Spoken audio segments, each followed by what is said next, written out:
All right, fire away. Coach, give us an update on Aaron Anderson. Yeah, I think today he felt really good. We're going to be very careful with him. This is the results of, he was great this summer in his training, never missed a day. Probably a little bit of too much work in that sense, where he had some inflammation in the knee. We took an MRI, a bone scan, everything looks really good. Now it's about just getting him back moving. So he'll do some agility and some movement tomorrow with the hope that Wednesday we've got him back out on the field. Coach, over here to your right. Through 4 years, there's been a lot of intensity in practice, but I think up front it's been a lot more different, a lot more competitive in some situations. Have you felt like early, even being a weekend, that there's been a lot of intensity between the offense and defensive lines? Yeah, I think intensity is, first of all, a mindset, and having the right guys that bring that intensity certainly helps. Then how do you create that, right? I think through recruiting, you create that intensity as well, and competition. So if you add all of those things together, look at the offensive line. You've got 5 guys competing for spots. So there is that piece where it brings out an intensity. I think you're looking at guys that are physically and mentally developed through the program that bring that every single day, that mindset. And I say this on both sides of the ball. So when you're stirring it, right, you're stirring the drink and you put all the ingredients in there, sometimes you really got to work hard at getting that intensity, and sometimes you just add water. This group is much more about just adding water. They have those traits. And they have that situation where there's so much competition. We haven't had that competition, quite frankly. They're the starter. It's hard to bring that intensity every day. So I would add those factors into why what you're seeing is actual and true. Coach, to your left, can you talk about just the addition of Alex Atkins and what sort of contribution has he had and added to the run game? Well, Alex is a veteran coach, and anytime that you can add somebody that has had the kind of career that he's had, and influencing in particular as a coordinator and as a run game coordinator, you're adding another piece to a championship program. And so that experience, that success, that confidence, that ability to really focus on a run game, just makes us a better football team. Coach, over here. Brian, 6 INTs for the whole team last year. You brought in a lot of portal guys. If you could talk about Monsour Delane, Jakeem Jackson, Halsey, and Tamarcus Cooley, and what they bring and how you guys are stressing with Blake, more takeaways, more turnovers. Yeah, I think part of it, again, is, going back to the intensity piece. When you create competition, guys are going to do exactly what you ask them to do. They're going to trust the teaching. If they don't, they won't play. And there's no better motivator than playing time. And so I would add Ashton Stamps, PJ to that mix. Pickens. I mean, there's a lot of players out there. Deshaun Spears, Javian Toviano, and you just mentioned 5 or 6 yourself. When you have that many players, you can show them, this is what I need from you. This is what we expect in terms of how you play the ball in the air, how you don't give up free access throws. And that competition draws out the best in the entire unit. Yeah, Coach, to your left, or I guess you're right. Harold. I wouldn't know either. My left. Harold was really flying around the ball today. He looks like he's getting more and more comfortable by the practice. Can you just talk about what you've seen from him and his new role on this team and what he's looked like? Yeah, I think it's a familiar role for him. One that now he has a complete knowledge of the linebacker position. He's not just a guy out there running around making plays. He's so much more intentional. He knows the game. He knows the nuances of it. The pick that he got in 7-on-7, he baited Nussmeier into it. Just those little things, right, are experiential kind of plays that he's making. But no, I think physically he's been great. Taking care of himself. Recovery day, he's a beast. He just knows that, as I said, this is his year, and all of those things have allowed him to be really, really focused and not distracted by anything. Hey, Coach. Number 88, Bernard Goodton, seems like he's really flashing and doing a lot out there. What have you seen out of him so far? He's really flashed. He's doing a lot of good things. He brings a high motor, right? He's a guy that brings energy to the group, intensity to the group. I bring up that word again that was mentioned. So I think that's bringing up everybody in terms of the competition level.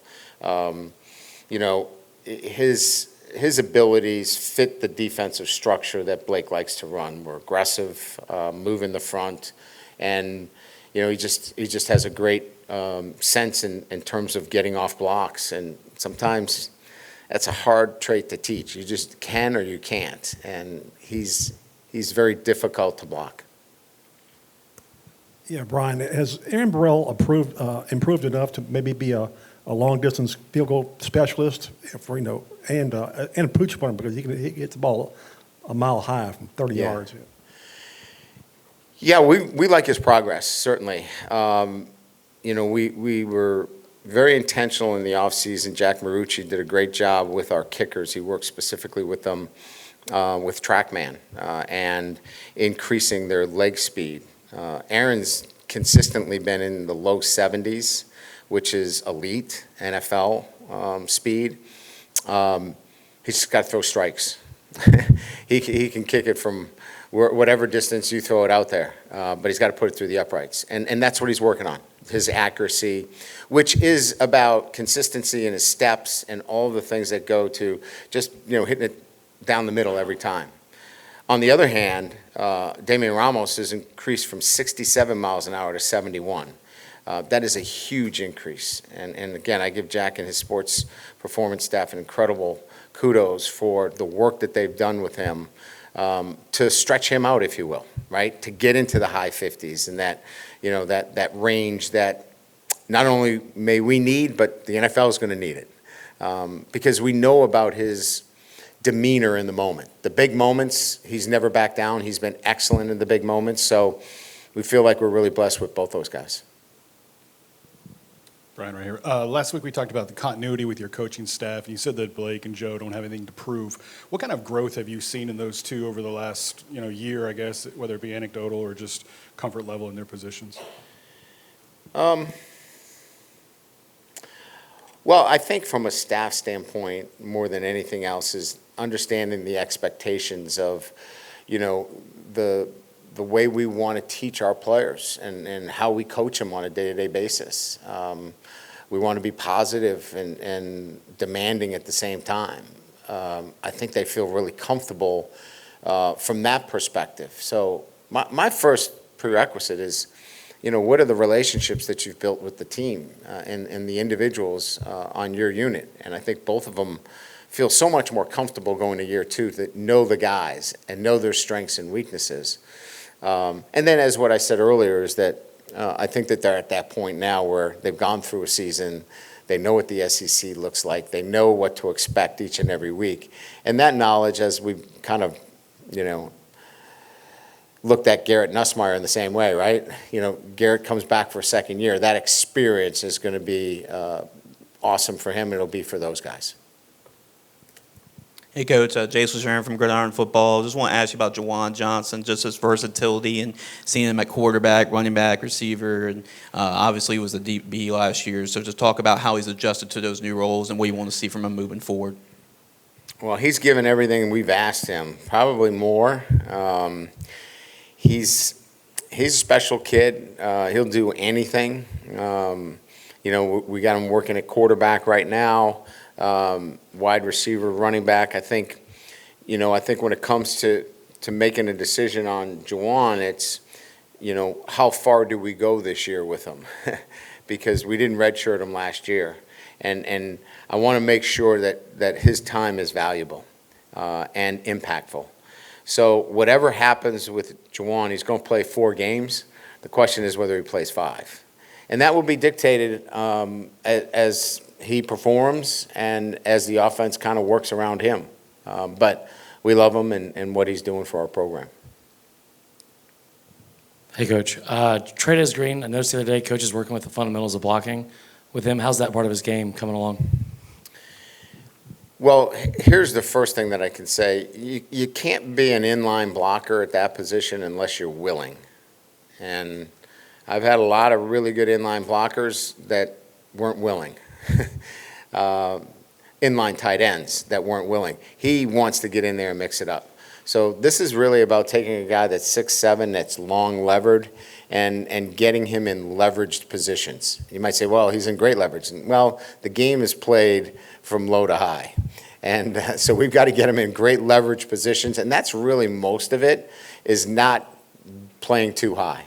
And that's not an easy feat at his position in terms of his size.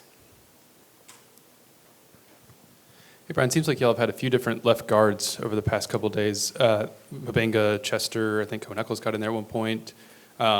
Where's that competition right now? Yeah, there's 4 guys, Wilson. So, Paul, DJ, Colin Eccles, and who am I missing? Thompson. Yeah, Thompson. So those 4 guys, 1A, 1B right now. They're just rolling in and out as we've kind of established Braylon Moore as the center. And so those 4 guys are working, and DJ would be our number 2 center. So it's a 4-man rotation right now with those guys. Not to double coach, but when are you going into full pads? How many scrimmages are you going to have and in fall camp? And that balance of hitting with full contact and not beating up your team, is that getting better or is it tougher with all the depth now? No, I think it'll be fine. We tackle tomorrow. So our 6th practice, they allow you to tackle by NCAA rules. Then you have to be a percentage of all your practices have to meet a criteria. So our Saturdays will be pretty much, our night Saturdays will be pretty much scrimmages. So you can count on those days for the most part as scrimmages. Again, tomorrow. And then we go on Wednesday, which will be, a 2-hour practice. It'll be the first time we get 2 hours of exposure. And, that will be much more situational work. So tomorrow, big day for them. Wednesday, a lot of situational work. Thursday, they have a recovery day.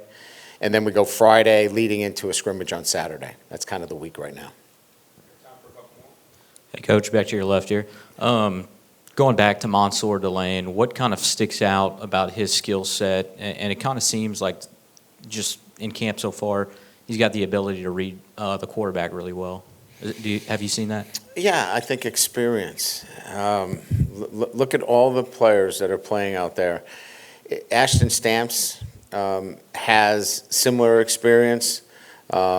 Mansour's had more years starting, more games under his belt, and certainly possesses the intellect and intuition to make those plays when they're in front of them. So again, let's go back to where we started with the transfer portal. We wanted guys that had played a lot of football and had experience and have had great success. And so it's not surprising that he's displaying that on the practice field. I don't think we've talked a lot about your running back room. How is Kaden health-wise? How's he look? And what are you seeing from the rest of the guys back there? Yeah, well, I'm really pleased with Kaden and Caleb. Caleb's had a great camp. And, he's 230-plus pounds. He's physical. He's smart. It's just about getting into, game situations where he makes good cuts and good decisions. Caden's healthy. I think the 2 young players, Lindsey and Barry, are going to contribute this year as well. We talked about Jawan as well, so we think we've got great depth at the position. Good? All right, thank you. You guys can come whenever you want. Just anecdotally, we moved 30,000 pounds of food yesterday at the food bank, and that is generally a week's worth of work. And all you had to do is tell our guys that if they were done, they could go. So it's easily motivating 18 to 21-year-olds. It's not too hard. So 30,000, just in case anybody was asking.